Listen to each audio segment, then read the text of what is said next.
team right here. I've got a 750. They had another 7-pounder, and then they had 6-pounders to go with it. They had 28.65. I got Joseph and Anthony. These guys crushed them in a 77 boat field, last tournament of the year in the Northern Division. And I'm telling you, how'd you catch them, Kai? We were following the schools of blueback. We listened to them last time. I remember the bluebacks. The bluebacks were hot. They kind of pulled out. We called the anchovies today. The anchovies, yeah. they moved in? Yeah. Now, when they moved in, typically you'll see a lot of redfish. You know, the bonefish were in there. The bonefish? Yeah, the bonefish. Okay. Snook as well. Snook. A lot of snook. Yeah. These guys are full of snook. Yes.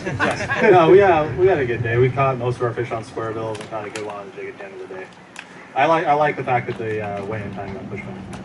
Yeah. That helped. That helped. Yeah, we got a little extra. We had a couple fish we're trying to get rid of for a majority of the day, and luckily our last spot that we camped out at produced the big fish of the day. So I was happy to net that thing. So that was our second. Yeah, it was our second big fish actually. Yeah.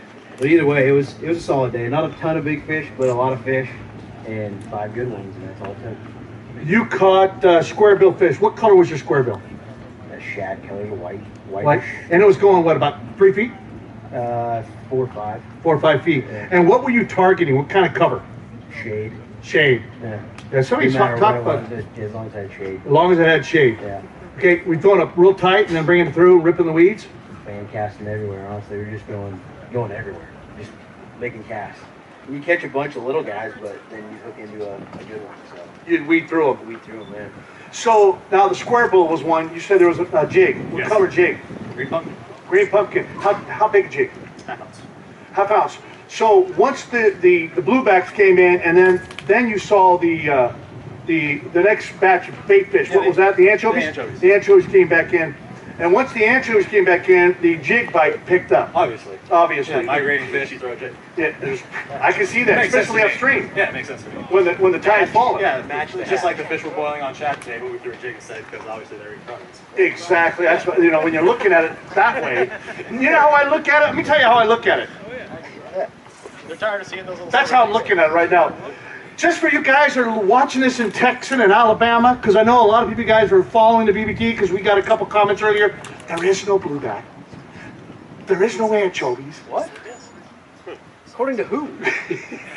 Wikipedia. The girl riding on the bike last time we were here said. Yeah, exactly. So you listen to her. That's the person you want to talk to, the girl on the bike. Local knowledge is key. Local knowledge is key. This is just going south. This is awesome. These guys, last time we were here, we had 2 other anchovy fishermen, with throwing blueback herring bite, and they were throwing it, and they had a great day from last time we were here. Now these guys learned from that mistake, and they went right to the anchovy bite and listening to local knowledge people on bicycles. Yes. No, that's it. You got it. You got it. That's it is. Here on Clear Lake, the Northern California's last tournament on the trail, heading for the TOC. I got Joseph Durling and Andrew Crivelli, and I tell you what, if they didn't find that hatch, they would not have caught the fish they got at 28.65. That's some big fish. Give a round of applause for these guys if you won.